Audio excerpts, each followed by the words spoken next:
Welcome back to John's Comic Corner. Gonna keep things a little informal today.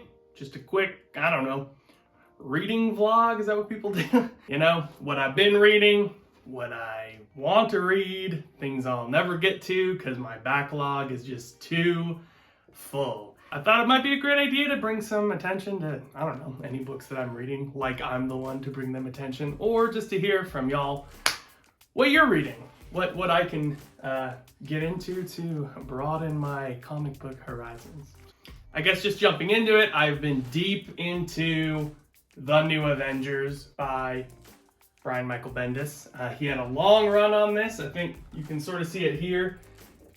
Quite a long run of comics. I was at a Second and Charles. For those who don't know, it's like a sort of like a used retailer store. There's just a ton of books there, and I found like 5 through 12 really cheap, and so I've been meaning to track them down, and I've been really devouring them. For those who don't know, The New Avengers, I think I mentioned it on Where to Start Reading Marvel Comics. It's like, it takes place after like a big Marvel sort of cosmic event, and Tony Stark and Captain America needed to bring all of the Avengers back together again, sort of create a new team. It's got some fun characters. Luke Cage is in it, Spider-Man's in it, Wolverine is in it, Spider-Woman is in it. But you see this new incarnation of the Avengers go through several different events within the Marvel Universe. You see them go through Civil War. That's sort of when they fracture, and that's when the New Avengers sort of became the default. This is what the ones who didn't sign up for the Superhuman Registration Act are doing. The Secret Avengers, they're sometimes called. And so you see that happen to them. You see the Secret Invasion where the Skrulls take over and they're all like, who is who? We don't know. Luke Cage is like, is my wife Jessica Jones a Skrull? Like, it's a whole really interesting story. So that's sort of right where I was at. It looks like we've got, if I'm not mistaken, this is the Bucky Barnes Captain America. So it looks like he's going to join the team in some way. This is the one I'm currently on. So I've got a few more. It all leads up to Siege, which years ago my friend recommended that I read Siege, and it just took me so long to finally track it down. And then I did, but when I did, I'd already started the New Avengers line, and so I've now got the entire pathway to it. So I'm excited to dig into that. Next up, it has been like almost a year since I started this thick Spawn compendium. It's, you know, Seth MacFarlane. Is it Seth MacFarlane? Todd McFarlane. Very different. He obviously created... Gosh. This is what happens when you have way too many knickknacks on your shelf. Todd McFarlane. He obviously created Spawn in the 90s during that crazy huge comic book boom. And then I guess him and Greg Capullo, who's one of my favorite artists of all time, went on to really flesh out Spawn and make it like how we all think of it today. And so I wanted to get into that. But it is dense. It is insane 90s, just crazy art, crazy colors here. There's just some crazy, really wordy passages, which I think has become sort of characteristic of the 90s, where it was more style over actual writing substance. But it is an interesting, almost a historical piece at this time, just to see like what really drew people in around that time. And still, yeah, the art's insane. Yeah, the, what's the word? Immediately my mind goes to that Rob Liefeld Captain America. The anatomy isn't always the best, but it's still pretty awesome to look at, just for just pure visual style. I think McFarlane really hit it out of the park with the design of Spawn, and I mean, I always like playing as him in Mortal Kombat 11 or whatever whenever he shows up in a video game, so that's pretty cool too. Now, I don't have copies of this one. I read Who is Wonder Woman by Alan Heinberg, I believe. Let me look that up. Yes, Alan Heinberg and Terry Dodson. Alan Heinberg and Terry Dodson wrote Who is Wonder Woman? That wasn't initially what it was called, I don't believe. But this is like volume 1 of a series kicked off in the late 2000s about Wonder Woman. And I haven't read a whole ton of Wonder Woman comics. I have a little bit, as you can see, I have some, but I mostly read her in team books. What I love about it is that it's Donna Troy is now the Wonder Woman. Wonder Woman has gone missing after snapping the neck of Maxwell Lord. And so Donna Troy has stepped up as the current Wonder Woman. And as a fan of like the OG Teen Titans and the Titans, I like Donna Troy. It seemed like for a second DC was like, let's move the old guys out. Dick Grayson, he's Batman now. Donna Troy, she's Wonder Woman. Wally West, he's the Flash. And I was like, this is awesome. We're getting some progression. And then just like a couple years later, they rebooted it. Anyways, but this is a really interesting story also about, I just went on about how it's Donna Troy becoming Wonder Woman, but it still is mostly a Diana Prince book. She's missing, but she's actually become like a spy, which sounds super dumb, but they pull it off in a really interesting way. She's like a spy who handles the affairs between like the US government and superheroes. And with Donna Troy missing as Wonder Woman, and Cersei, the big bad, you know, one of Wonder Woman's villains, she showed up.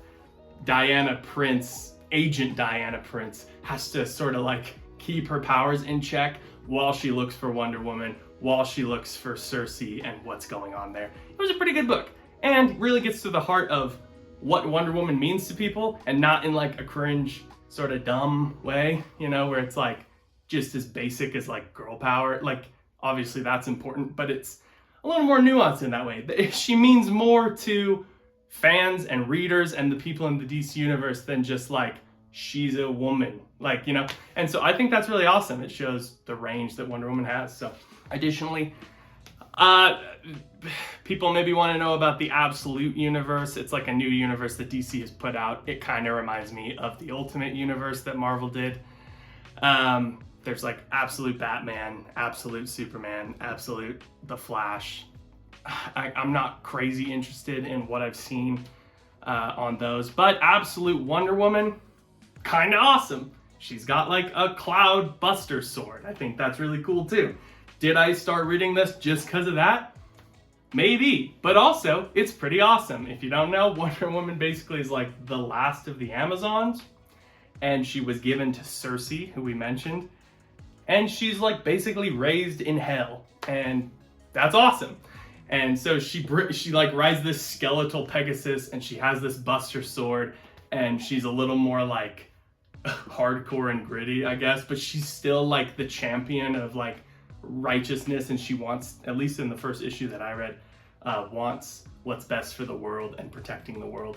And so I will keep my eye out for that. I think I'll probably wait till it's has a trade paperback. That's just how I read comics, generally speaking. If I want to collect it, I'll usually wait to collect it. So now I'm bending the rules as to what should probably be included on a comic book focus channel, but I do dabble in the manga every so often, and there's this it's very funny. It's sort of like a Calvin and Hobbes book in the sense that there is no through line. It is like each chapter is just a little funny story.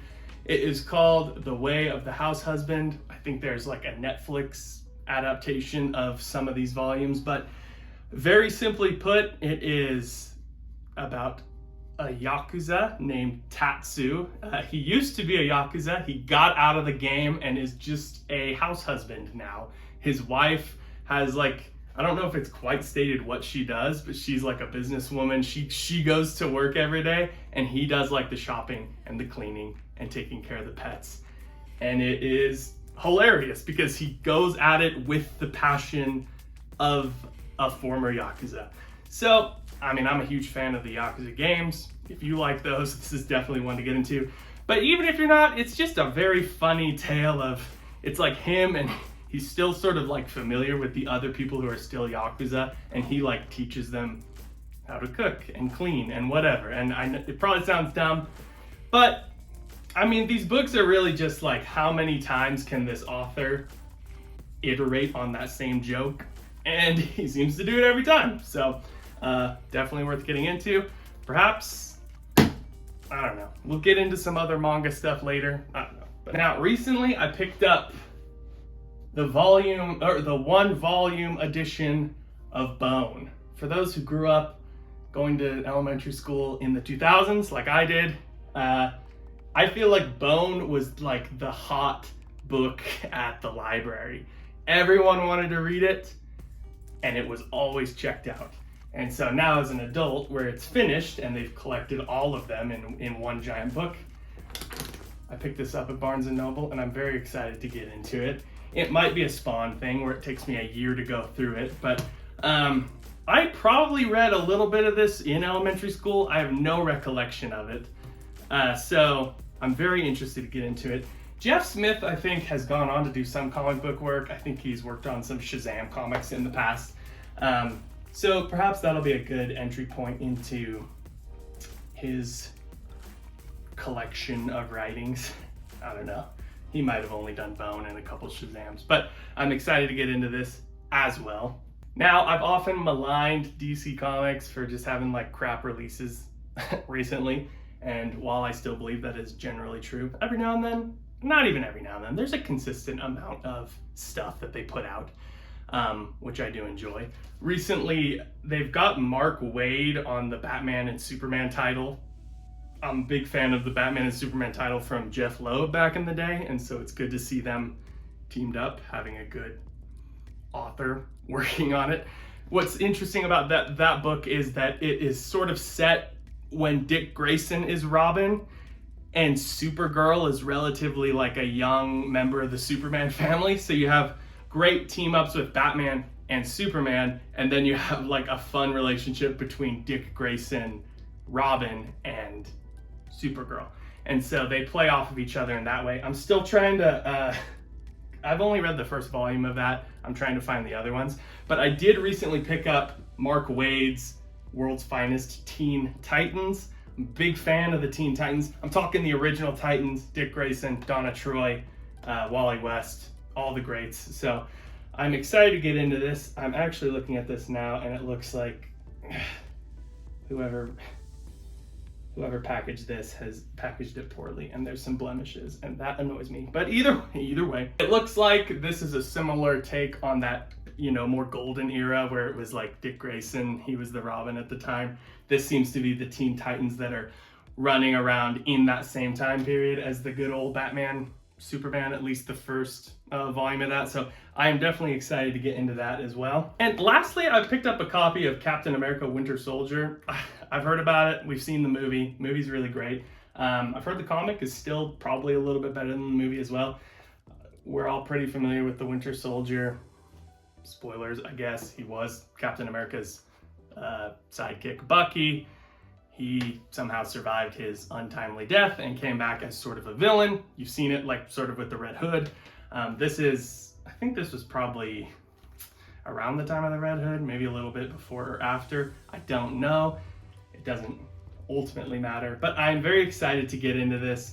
I've heard it's great, so I'm interested to see, you know, the fallout of that. I haven't read a whole ton of Captain America comic books in my life, just here and there, usually in big team books. I used to be like one of those huge Captain America stans, and it's like he's one of the best, and he's loyal, and America, and whatever, and it's like, I mean, I love America, but I honestly think Marvel generally tends to use Captain America more as a tool than actually wanting to make any comic books worth reading. So maybe that's a hot take. I don't know. I'm interested in reading the Winter Soldier Complete Collection though. So if any of y'all have read it, let me know.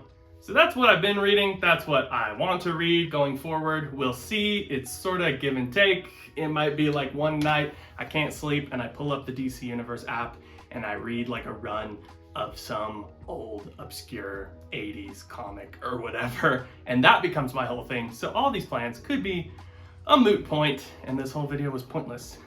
So yeah, let me know if you've read any of these, your thoughts on them, what you're currently reading, runs that you think are awesome that I should get into, because I I would like, I guess I'm not as into reviewing the books as much as just making video essays about the history of it. But I do love a good book, good comic book, obviously, because books are for nerds. Even though I've been reading a ton of Star Wars books recently, and they're pretty good. So let me know, once again, your thoughts on all this, things you'd like me to cover, topics, books, etc. And we'll catch you in the comic book corner, house, place next time.